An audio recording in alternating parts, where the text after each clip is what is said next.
Good morning, usefulfordaily.net, and I'm Kemp Harr. This morning, my guest is Bruce Zwicker, industry consultant and former CEO at Virginia Tile and J.J. Haynes. Bruce, how you doing? I'm doing great, Kemp. We were together last week in Las Vegas, a city that I don't love. It takes a whole day to get there and a whole day to get back. Dinner is an expensive place to go. You know, back when the industry started going there, it was a nice place to go. Again, not my favorite place. But anyway, we were there together for coverings. And shows are being better attended. You know, I think Surfaces was probably impacted by Omicron. 2 weeks earlier, CCA had canceled its meeting. Most people were saying that the attendance at coverings was probably on par with the last time it was in Vegas. Yeah, I think you're right. I think we're getting back. It comes in stages. The shows aren't quite back where they were, but this is going to take some time. I mean, international travel is a big aspect. And, of course, the Chinese don't come at all, so that has an impact. Right. But, no, I think it always feels good to be networking. The square footage was high. Day one was pretty good, but then it trickled down. But, like you said, when you go to the coverings in Las Vegas, not that often, it's very different than Orlando. Orlando is a bigger draw. But all in all, I thought it was very good. Well, it's good to have everybody back together. Just another comment. Tile goes to market a little bit differently than the other surfaces out there, carpet and resilient. You've got, specialists that are both distributing, importing, and offering it to the consumer. And that trend is going on more and more with the big three, which is MSI, Emser, Bedrosian. And then you've got this floor and decor factor. Tile is one of their biggest category. So that's another factor. Yeah, and I think you're also seeing a consolidation at the distribution level in the tile industry.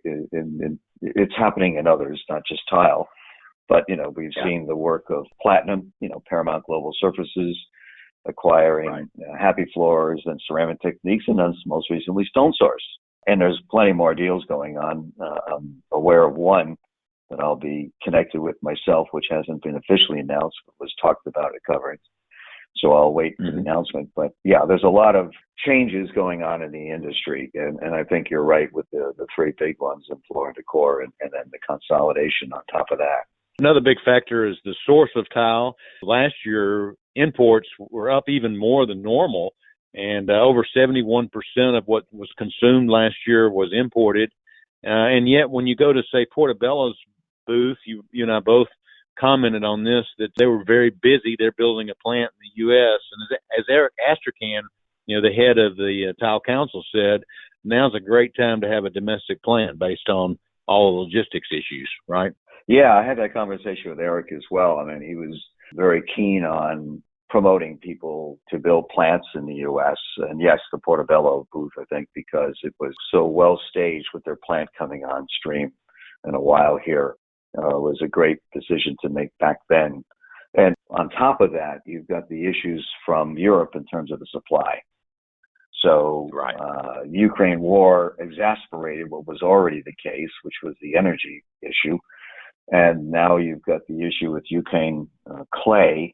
Then you've got, labor port strikes in Spain.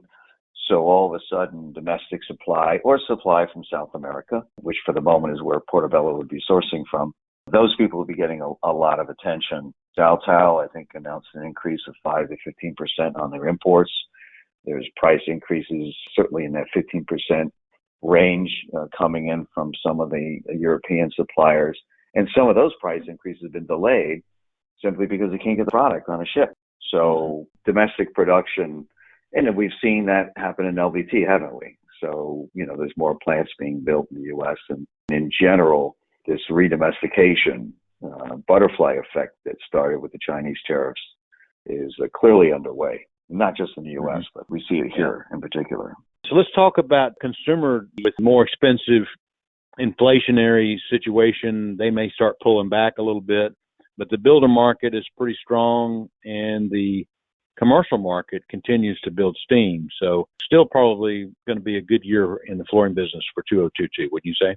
Yeah, I think 2022 is going to be fine. I think one of the things we have to keep in mind is that the unit growth is much less than dollar growth.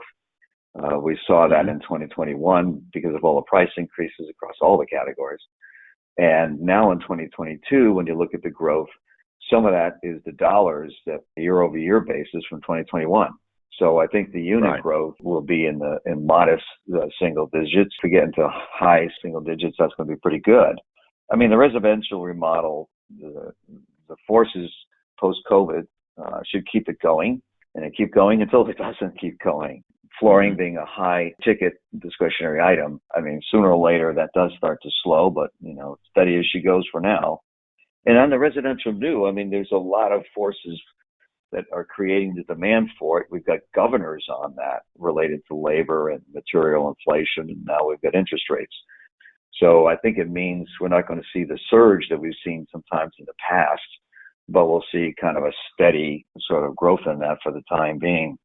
I mean, the real wild card here is commercial. It is growing, but it's still slow. We all thought it'd be much better off by the end of 2021, and we haven't seen it. And now we've got the governors there with interest rates, labor, material inflation, and also the geopolitical uncertainty in the business climate makes people a little less prone to make big capital investments. So I think the growth is coming, but it'll be slow. So you put it all together and we're going to have a pretty good year, just not a gangbuster year.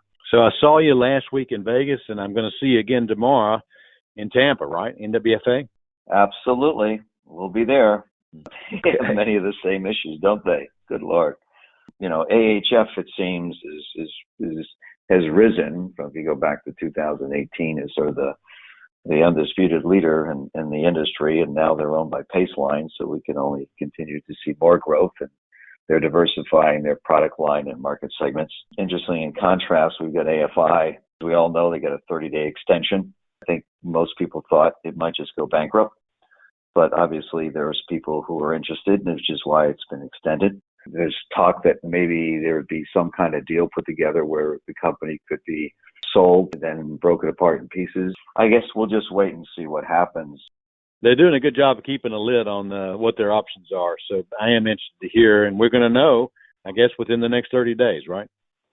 We are.